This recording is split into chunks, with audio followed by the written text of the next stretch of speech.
আমচুৰ উপদেষ্টা আজিজুৰ ৰহমানৰ ৰাইজৰ দলত যোগদান।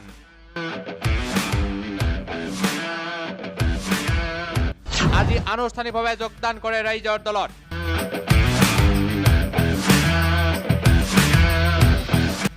ৰাইজৰ দলৰ সংবাদ মেলত আনুষ্ঠানিকভাৱে যোগদান কৰে আমচুৰ উপদেষ্টা আজিজুৰ ৰহমানে।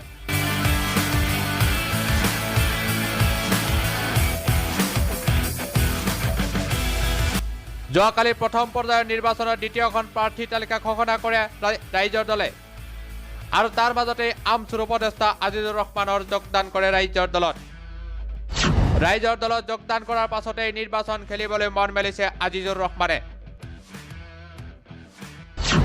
১১০ নং নাওবৈচা সমষ্টিৰ পৰা নিৰ্বাচন খেলিব আজিজুৰ ৰহমানে।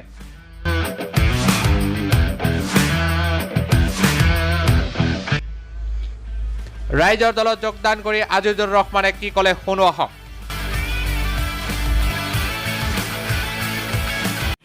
আজি সংবাদ মেলত উপস্থিত থকা ৰাইজৰ দলৰ কাৰ্যকৰী সভাপতি তথা অন্যান্য বিষয়ববীয়াসকল তথা আমাৰ অতিকৈ মৰমৰ তথা শ্ৰদ্ধাৰ সাংবাদিক বন্ধুসকল, ইতিমধ্যে আপোনালোকে সকলোৱে অৱগত হৈছে যে আমি আজি ৰাইজৰ দলত আনুষ্ঠানিকভাৱে যোগদান কৰিছোঁ। দীৰ্ঘকাল আমি অসমৰ সংখ্যালঘু আন্দোলনৰ লগত জড়িত হৈ আছিলোঁ। সদৌ অসম সংখ্যালঘু ছাত্ৰ ইউনিয়নৰ বিভিন্ন পৰ্যায়ৰ বিভিন্ন বাবদ আমি কাৰ্যনিৰ্বাহ কৰি অসম আৰু অসমীয়াৰ হকে আমাৰ কণ্ঠ আমি উত্থাপন কৰিছিলোঁ। সমান্তৰালকৈ অসমৰ ধৰ্মীয় আৰু ভাষিক সংখ্যালঘু জনসাধাৰণৰ হকেও আমাৰ মাত আমি উত্থাপন কৰিছিলোঁ।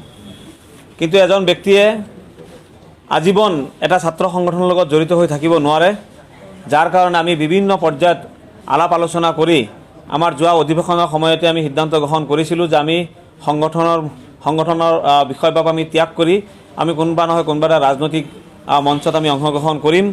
আৰু এই কথাখিনি আমি আলোচনা কৰি আমি বিচাৰ কৰি চাইছোঁ যে আমি আজিৰ অসমৰ এই প্ৰেক্ষাপটত আমি কোনটো ৰাজনৈতিক দলত অংশগ্ৰহণ কৰিলে আমি অসম আৰু অসমীয়াৰ স্বাৰ্থক আমি সুৰক্ষিত কৰিব পাৰিম।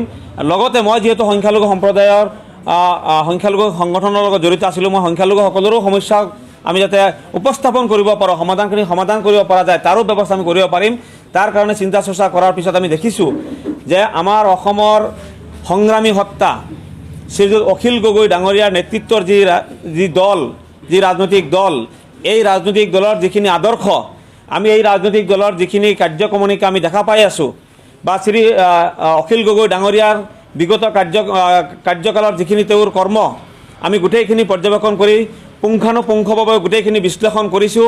আৰু বিশ্লেষণ কৰাৰ পিছত আমি দেখিছোঁ যে আমি আমচুত থকা সময়তো আমি কেব বিৰোধী আন্দোলনত আমি একেলগে সংগ্ৰাম কৰিছিলোঁ, কা বিৰোধী আন্দোলনত আমি একেলগে সংগ্ৰাম কৰিছিলোঁ। আৰু আমি দেখিছোঁ যে যিজন ব্যক্তিয়ে নেকি অসম আৰু অসমীয়াৰ স্বাৰ্থত আন্দোলন কৰাৰ কাৰণে মিছা অভিযোগত এজন ব্যক্তিক আজি 15 মাহে জেলত আবদ্ধ কৰি ৰখা হৈ আছে। তেখেতৰ কি অপৰাধ আছিল?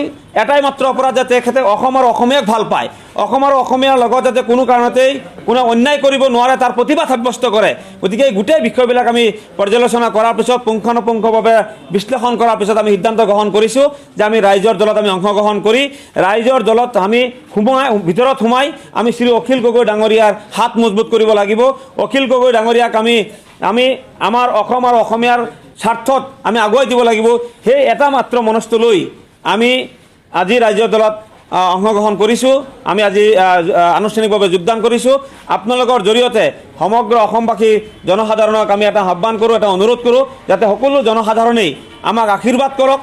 আমি যি উদ্দেশ্য লৈ আজি ৰাইজৰ দলত আমি যোগদান কৰিছোঁ সেই উদ্দেশ্যত যাতে আমি উপনীত হ'ব পাৰোঁ, আমি যাতে সফলভাৱে আগবাঢ়ি যাব পাৰোঁ, তাৰ কাৰণে আমাক সকলো অসমবাসী জনসাধাৰণে আমাক আশীৰ্বাদ কৰক।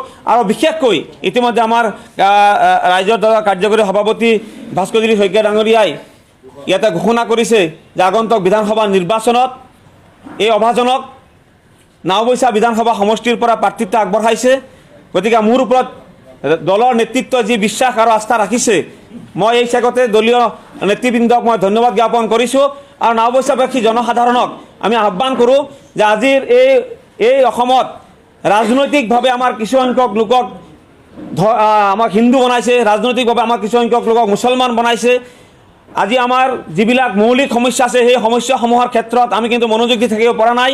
আমাক সদায় ধৰ্মীয় মেৰুকৰণৰ নামত, ধৰ্মৰ নামত আমাক সদায় বিপথে পৰিচালিত কৰি আছে। গতিকে আমি বিশ্বাস কৰোঁ যে ৰাইজৰ দলৰ যি আদৰ্শ, ৰাইজৰ দলৰ যি কৰ্মসূচী, এই গোটেইখিনি বিষয় লৈ আমি যিহেতু বিশ্বাস কৰি ৰাইজৰ দলত অংশগ্ৰহণ কৰিছোঁ, ৰাইজৰ দলে আমাৰ প্ৰাৰ্থিত্ব আগবঢ়াই আছে।